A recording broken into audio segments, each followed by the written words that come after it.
पहाड़ी पर भूतिया महल। एक बार की बात है, पहाड़ियों के बीच बसे एक छोटे से गांव में एक रहस्यमय महल खड़ा था। यह अंधेरा और भयावह था। इसकी मीनारें नुकीली उंगलियों की तरह आकाश की ओर उठ रही थीं। गांव वाले इसके डरावने अतीत, भूतों और राक्षसों की कहानियां फुसफुसाते थे, जो रात में इसके हॉल में घूमते थे। एक दिन एला नाम की एक युवा लड़की ने महल का पता लगाने का फैसला किया। वह हमेशा इसके अंधेरे रहस्यों से मोहित हो गई थी और वह सच्चाई को उजागर करने के लिए दृढ़ थी। उसने अपना साहस जुटाया और पहाड़ी पर चढ़कर महल के द्वार की ओर चल दी। जैसे ही एला महल के पास पहुंची, उसे अपनी रीढ़ की हड्डी में ठंडक महसूस हुई। ऐसा लग रहा था कि उसके चारों ओर की हवा ठंडी हो गई है और परछाइयां दीवारों पर नृत्य कर रही हैं।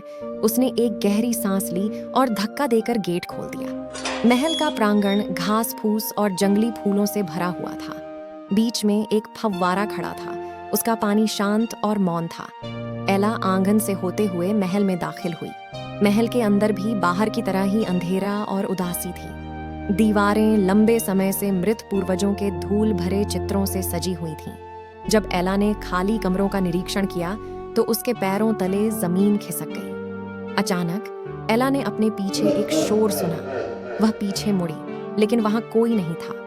वह अपने रास्ते पर चलती रही, लेकिन देखे जाने का एहसास बना रहा। एला गलियारे के अंत में एक बड़े हॉल में आई। हॉल के केंद्र में एक भव्य सीढ़ी थी जो एक टावर तक जाती थी। एला ने यह देखने के लिए सीढ़ियां चढ़ने का फैसला किया कि शीर्ष पर क्या है। जैसे ही वह चढ़ी, एला ने फिर से शोर सुना। इस बार यह तेज और तेज था। वह सीढ़ियों से ऊपर पहुंची और खुद को एक छोटे से कमरे में पाया। कमरे के मध्य में एक दर्पण था। एला दर्पण के पास पहुंची और अपने प्रतिबिंब को देखा, लेकिन यह उसका प्रतिबिंब नहीं था जो उसने देखा। ये एक भूत का चेहरा था। खोखली आंखों वाली एक पीली और दुबली महिला। भूत ने मुंह खोला और बोला, आपका स्वागत है एला, उसने कहा। मैं तुम्हारे लिए इंतजार कर रही हूँ। एला डर के मारे हाँफने लगी। उसने दूर जाने की कोशिश की, लेकिन भूत ने आगे बढ़कर उसकी बांह पकड़ ली। आप नहीं जा सकते, भूत ने कहा। अब तुम मेरे हो। एला ने खुद को छुड़ाने के लिए संघर्ष किया, लेकिन भूत की पकड़ बहुत मजबूत थी। वह मदद के लिए चिल्लाने लगी, लेकिन किसी ने उसकी आवाज नहीं सुनी। भूत एला को शीशे की ओर खींच ले गया। एला ने दर्पण में देखा और उसे फिर से अपना प्रतिबिंब दिखाई दिया, लेकिन इस बार उसकी आंखें सूनी थीं और चेहरा पीला पड़ गया था। वह भूत में तब्दील होती जा रही थी। एला फिर चिल्लाई, लेकिन तब तक बहुत देर हो चुकी थी। वह शीशे में समा गई और टावर का दरवाजा जोर से बंद हो गया। भूत दर्पण के सामने खड़ा हो गया और मुस्कुराया। आखिरकार उसने उस लड़की को पकड़ लिया जिसका वह इंतजार कर रही थी। एला दर्पण की दुनिया में फंस गई थी, एक ऐसी जगह जहां भूत घूमते थे और बुरे सपने आते थे। उसने भागने की कोशिश की, लेकिन भूत हमेशा वहां मौजूद था और उसे देख रहा था। एक दिन एला की मुलाकात अन्य भूतों के एक समूह से हुई जो दर्पण की दुनिया में फंस गए थे। उन्होंने उससे कहा कि बचने का एकमात्र रास्ता सत्य का दर्पण खोजना है। सत्य का दर्पण एक जादुई दर्पण था जो चीजों की वास्तविक प्रकृति दिखा सकता था। एला और अन्य भूत सत्य का दर्पण खोजने की खोज में निकल पड़े। रास्ते में कई खतरों का सामना करते हुए उन्होंने दर्पण की दुनिया से यात्रा की। उन्हें हर आकार और साइज के भूतों का सामना करना पड़ा, कुछ मित्रवत और कुछ इतने अनुकूल नहीं। आखिरकार कई दिनों की खोज के बाद एला और अन्य भूतों को सच्चाई का दर्पण मिल गया। वे दर्पण के सामने खड़े हो गए और अपने प्रतिबिंबों को देखा। एला ने दर्पण में अपना असली रूप देखा। वह बहादुर और दयालु थी और उसका दिल मजबूत था। वह जानती थी कि वह भूत को हरा सकती है और दर्पण की दुनिया से बच सकती है। अन्य भूतों ने भी दर्पण में अपनी असलियत देखी। उन्हें एहसास हुआ कि वे अकेले नहीं हैं और वे भूत को हराने के लिए मिलकर काम कर सकते हैं। एला और अन्य भूत का सामना करने लगे। वे अब भयभीत नहीं थे। वे जानते थे कि वे एक साथ अधिक मजबूत थे।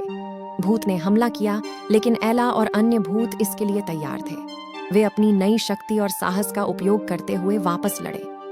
एक लंबी और कठिन लड़ाई के बाद एला और अन्य भूतों ने भूत को हरा दिया। भूत गायब हो गया और दर्पण की दुनिया उसकी बुरी पकड़ से मुक्त हो गई। एला और अन्य भूत वास्तविक दुनिया में लौट आए। वे आजाद होने के लिए आभारी थे और उन्होंने दर्पण की दुनिया में सीखे गए सबक को कभी नहीं भूलने की कसम खाई। एला अपने गांव लौट आई, लेकिन अब वह पहले जैसी लड़की नहीं रही।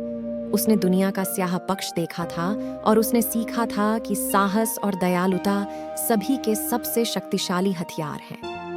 एला ने दर्पण की दुनिया में अपने अनुभवों का उपयोग दूसरों की मदद करने के लिए किया। उसने उन भूतों की कहानियां सुनाई जिनसे वह मिली थी और उसने ग्रामीणों को साहस और दयालुता के महत्व के बारे में सिखाया। ग्रामीणों ने एला का सम्मान करना सीख लिया और वे अब पहाड़ी पर प्रेतबाधित महल से नहीं डरते थे। वे जानते थे कि एला एक बहादुर और दयालु लड़की थी जो हमेशा उनकी मदद के लिए मौजूद रहेगी। एक दिन एला गांव में घूम रही थी जब उसने बच्चों के एक समूह को महल के पास खेलते हुए देखा तो वह क्रोधित हो गई। वह उन्हें देखने के लिए रुकी और मुस्कुरा दी। वह जानती थी कि महल अब डरने की जगह नहीं है।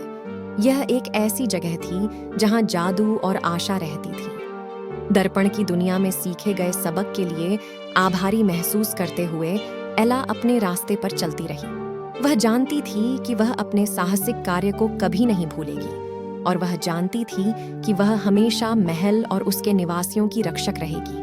साल बीतते गए और एला बड़ी होकर एक बुद्धिमान और सम्मानित महिला बन गई। वह दर्पण की दुनिया में मिले भूतों की कहानियां सुनाती रहीं और उसने गांव के बच्चों को साहस और दयालुता के महत्व के बारे में सिखाया। एक दिन एला अपने घर के बरामदे पर बैठी सूर्यास्त देख रही थी। उसने दर्पण की दुनिया में अपने साहसिक कार्य के बारे में सोचा और मुस्कुरा दी। वह जानती थी कि उसने वहां जो सबक सीखा उसके लिए वह हमेशा आभारी रहेगी। अचानक एला ने एक परिचित व्यक्ति को अपनी ओर आते देखा। यह उस महिला का भूत था जिससे वह दर्पण में मिली थी। भूत एला को देखकर मुस्कुराया। मुझे मुक्त करने के लिए धन्यवाद, उसने कहा। आखिरकार मुझे शांति मिली। एला वापस मुस्कुराई। आपका स्वागत है, उसने कहा। मैं खुश हूं कि मैं मदद कर सकी। भूत दूर हो गया और एला उसे जाते हुए देखती रही। वह जानती थी कि भूत हमेशा उसके दिल में रहेगा। एला एक लंबा और खुशहाल जीवन जीती रही। उसे जानने वाले सभी लोग उससे प्यार करते थे और वह जरूरतमंद लोगों की मदद के लिए हमेशा मौजूद रहती थी। वह एक सच्ची हीरो थी और उनकी कहानी आज भी बताई जाती है। नमस्कार दोस्तों, वर्ल्डस नेचर यूट्यूब चैनल पर इस कहानी को देखने के लिए धन्यवाद। मुझे उम्मीद है कि आपको यह कहानी पसंद आई होगी। अगर आपको यह कहानी पसंद आई हो तो कृपया इस वीडियो को लाइक करें और हमारे चैनल को सब्सक्राइब करें। हम आपके लिए और ऐसी ही कहानियां लेकर आते रहेंगे। तब तक के लिए अपना ख्याल रखें और अलविदा।